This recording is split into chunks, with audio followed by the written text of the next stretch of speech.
So, we're about to dive into a story that spans 15 years. It's a really intense look at a family's breakdown, and it's told entirely through one man's personal archive. We're talking journals, emails, notes. It's his attempt to write his own history, and it's a raw, complicated, and honestly, a really tough look at a relationship just falling apart. And this is really at the heart of the entire archive. It's a question a father poses to his teenage son. It kind of frames this whole 15-year journey of conflict, of connection, and this relentless drive to document his side of the story. Now, it is so important to remember this. Everything we are about to look at comes from this one source. This is not some objective third-party history. This is one father's meticulous, passionate, and deeply personal record of how he saw his family fracture. So, how does a co-parenting relationship completely unravel? Well, according to these journals, this wasn't some slow burn. Nope. It pretty much ignited almost immediately after the parents separated.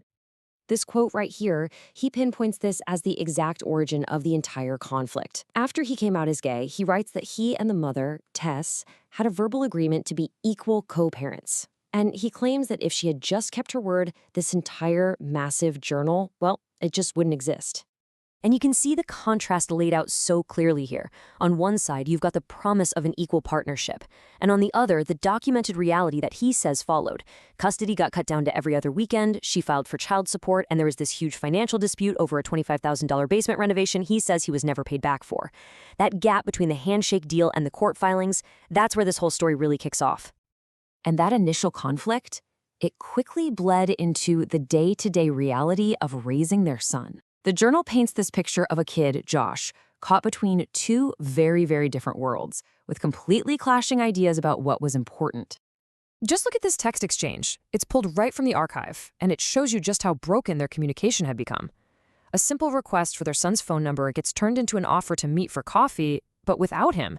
I mean, you can just feel the tension in these messages, right? And this became pretty much their main and often dysfunctional way of talking. And the archive is just jam-packed with examples of these clashing priorities. The father's entries, they're all about emotional connection, volunteering at school. Meanwhile, the emails he includes from the mother are focused on logistics, packing the right kind of cheese, making sure homework gets done, buying presents for birthday parties. It's just a fundamental disconnect in what each parent seemed to think mattered most. And a huge, huge point of conflict, which is detailed all over these documents, was their son's ADHD diagnosis. The father, he believed the behavioral issues were really a result of the mother's parenting style.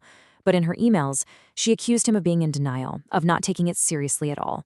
They argued over treatment plans, with the father claiming she was just using medication to control their son. Okay, so this brings us to the journal itself. I mean, why would someone create such an exhaustive, years-long record of every single disagreement, every text message, every perceived insult? And you know what? The journal gives us the answer loud and clear. He wasn't just recording events. He was building a case. He writes that the only purpose was to create a record to fight back against what he calls Tess's lies, not just for his son's future, but also, as he puts it, for his own sanity. The scale of this is just staggering. At one point in the legal fight, he notes that he wants a judge to review a 147-page document of his collected notes and emails. That number alone gives you a real sense of how much material he was gathering, year after year. And in the end, this whole massive archive was written for an audience of one, his son. It was created to be a legacy, a personal history meant to one day answer all of Josh's questions about what really happened. So, as the years went on, you can probably guess what happened. This private struggle, all documented in the journal, it inevitably spilled out into the open, into legal arenas, into public forums, and that just made everything even more intense. The journal really maps out these major legal battles, but the most explosive moment happens in 2013. That's when he signs a paper terminating his parental rights, a decision he claims in his notes he tried to take back just hours later. That one action becomes the central point of years of legal fighting, and even leads him to start a GoFundMe campaign to pay for it all.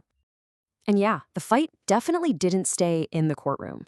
When he took his story public with that GoFundMe, the mother's family pushed back hard. This comment here from her sister calls his entire story crap and a lie, and it just shows you how public and how nasty this family feud had become. A theme that comes up again and again throughout the archive is this deep-seated belief that the whole system was rigged. He alleges a major conflict of interest because the mother worked as a court reporter for the very judge on their case. He claims lawyers just ignored his objections, and he even contacted law enforcement because he believed he was the victim of a hate crime because of his sexuality. So, after all the emails, all the court dates, all the years of documenting everything, what was the actual human cost? The journal gives us a look into that emotional toll and the really uncertain future of the father-son relationship. But, it's not all just anger and legal documents. The archive also has these small, fragile moments of hope. A simple photo of 2 milkshakes in a car with the caption, "For my son, lucky me." It's just a heartbreaking little glimpse of the simple, normal connection he was fighting so hard for. The father often saw his son's behavior as a direct result of all this chaos. In this entry, he describes a time where he felt like his presence had this calming effect on Josh. He saw it as proof that his son needed him, even when the mother was apparently struggling to handle his behavior herself. But man, you can really feel how the years of fighting just wore him down. This entry, it reveals a moment of just pure exhaustion. You can feel the despair in his words as he writes about needing to just settle for defeat and walk away. It really shows you the profound emotional price of this decade-long war. So, what was the final outcome? Well, the documents note that after a custody agreement was reached in August of 2018, one that actually allowed for visits, the father reports only seeing his son 3 times over the next 6 months. This whole archive, it is one person's truth, preserved in incredible detail. But it leaves us with this huge lingering question. When one person is the one writing a family's history, does that leave any room for healing? Or does it just make sure the conflict never really, truly ends?